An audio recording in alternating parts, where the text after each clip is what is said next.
Selamat pagi semuanya. Setelah kita tahu apa itu kurikulum Merdeka Belajar, mari kita telaah lebih dalam bagaimana ya kurikulum Merdeka Belajar yang sekarang disebut kurikulum prototipe ini. Yuk kita lihat.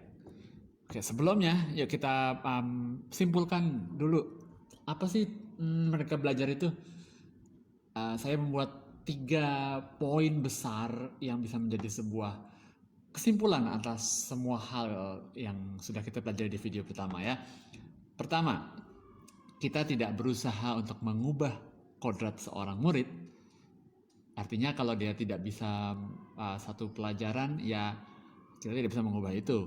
Yang bisa kita lakukan adalah mengusahakan agar kodrat yang sudah ada, kemampuan-kemampuan yang sudah ada, dimaksimalkan. Yang kedua, kita harus bebas merdeka dari cara belajar kolonial Belanda yang udah kuno banget, yang mana dia hanya berfokus pada hal-hal berhubungan dengan kognitif ya, akademis, cuma masalah otak apa tuh kiri berarti ya, yang berhubungan dengan pelajaran-pelajaran doang. Tapi jangan lupa kita juga ada skill-skill lain yang juga sangat penting untuk dikembangkan, terutama skill-skill yang berhubungan dengan namanya 21st century skill. Skill-skill abad 21 ya. Kalau pernah dengar namanya 4C. Satu C-nya adalah collaboration, C kedua adalah communication, C ketiga adalah critical thinking, dan yang terakhir adalah communication. Oke, selanjutnya poin lain yang menjadi sebuah hal yang saya rasa penting kita ingat adalah bahwa dalam cara belajar yang baru, kita jangan cuma berfokus pada nilai atau hasil dari tes. Yang paling penting sebenarnya adalah bisa mempelajari sesuatu dengan cara menerapkannya sesuai dengan konteks. Dan konteks itu harus sangat berhubungan dengan apa yang dialami siswa, apa yang ada di sekitar siswa. Lalu ada juga ini sedikit potongan screenshot ya dari apa yang kita pelajari di modul kedua, yaitu mengenai kurikulum ini. Kita berfokuslah pada bukan banyaknya materi atau konten, tapi seberapa esensial materi tersebut yang bisa dilakukan secara mendalam. Kalau bingung, tenang aja, nanti ada satu video pendek kecil yang bisa kita tonton bareng-bareng untuk lebih mengerti ya. Kemudian kita juga harus ingat bahwa kita memilih cara belajar yang sesuai dengan konteks sosial, konteks yang ada di sekeliling murid. Contohnya waktu itu mungkin kalau masih ingat ya, kalau anak-anak yang hidupnya di daerah pantai, pesisir pantai, ya saat belajar mengenai ekosistem, jangan belajar soal ekosistem pegunungan. Mereka tidak akan mengerti, bukan tidak akan mengerti sih, tidak akan nyambung gitu ya. Kemudian juga selain sesuai dengan konteks sosial, juga konteks zaman. Oke, jadi contoh-contoh yang kita berikan itu haruslah hal-hal yang up to date gitu ya. Dan kurikulum kita yang kita pakai harus selalu terupdate sesuai dengan apa yang menjadi perkembangan cara belajar dunia di masa kini. Oke, jadi sekarang kita masuk ke pelajaran mengenai kurikulum prototipe ini, yaitu kurikulum yang digunakan dalam Merdeka Belajar. Jadi sebenarnya pertama, dia dibagi menjadi yang namanya capaian pembelajaran alias learning objective, artinya apa yang akan dipelajari oleh anak-anak dalam rentang waktu tertentu, apa yang menjadi tujuan pembelajaran, yang kemudian nanti akan dibagi lagi dalam alur tujuan pembelajaran. Alur tujuan pembelajaran ini bisa dibilang detailnya lah ya, step-stepnya bagaimana kita mengajarkan poin yang mau dicapai tadi. Nah, untuk itu yuk kita lihat sedikit video di sini. Capaian pembelajaran dirancang berdasarkan fase, bukan per tahun. Satu fase memiliki rentang 1-3 tahun. Dengan begitu, rentang waktu untuk murid mencapai penguasaan kompetensi lebih lama. Murid dan guru punya waktu yang lebih leluasa untuk mengembangkan kompetensi dan memperdalam pemahaman. Oke, jadi intinya gini guys.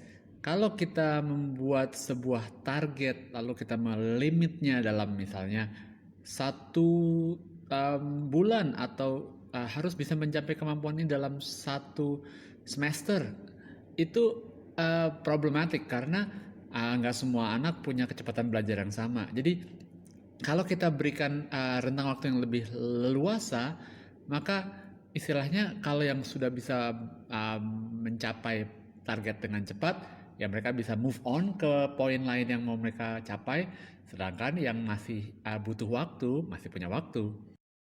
Capaian pembelajaran fokus memuat dua hal utama, yaitu kompetensi inti dan konten esensial.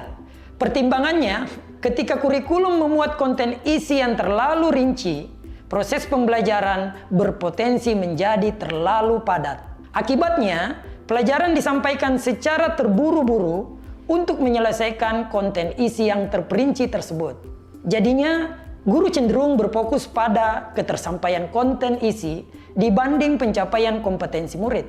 Nah, benar kan ya? Itu yang terjadi kan selama ini, bahwa karena kita harus menyelesaikan bab ini dalam waktu seminggu atau 2 minggu, maka jadi adalah guru buru-buru menyampaikan semua materi itu tanpa memikirkan kedalamannya, tanpa memikirkan apakah anak-anak mencapai target itu atau tidak.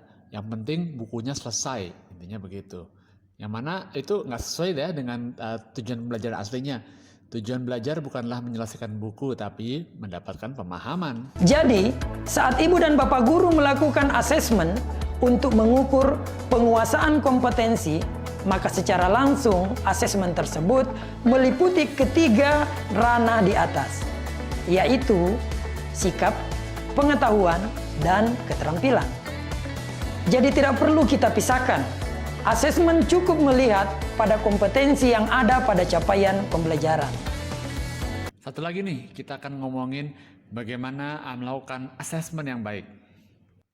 Ini juga bisa dibilang hal yang jarang dilakukan ya. Biasanya kalau kita melakukan asesmen atau tes, bentuknya adalah hanya tes pengetahuan, mengetahui satu hal. Dalam hal misalnya matematika atau IPA atau IPS. Sebaliknya, justru hal-hal yang berupa keterampilan di mana anak harus mengaplikasikan kemampuan yang sudah mereka tahu ke dalam suatu bentuk aplikasi, itu jarang banget dilakukan. Untuk membantu teaching at the right level ini, guru dapat melakukan asesmen diagnostik untuk melakukan pemetaan profil murid. Setelah itu, murid dapat dikelompokkan sesuai dengan kompetensi awalnya. Dengan demikian, guru dapat menyusun pembelajarannya sesuai kompetensi awal tersebut, bukan hanya melihat dari usia dan kelasnya. Guru dapat membedakan aktivitas pembelajaran maupun konten isi untuk menjamin setiap murid memiliki kesempatan untuk mencapai kompetensi yang diharapkan, serta menjadi individu yang berkembang. Kondisi seperti ini disebut pembelajaran berdiferensiasi. Nah, yang terakhir ini juga adalah contoh asesmen, tapi asesmen yang mungkin jarang dilakukan oleh guru-guru. Biasanya asesmen itu adalah di akhir, ya, yang sebenarnya secara formal kita sebut dengan sumatif, asesmen sumatif, untuk menunjukkan seberapa jauh seorang anak mencapai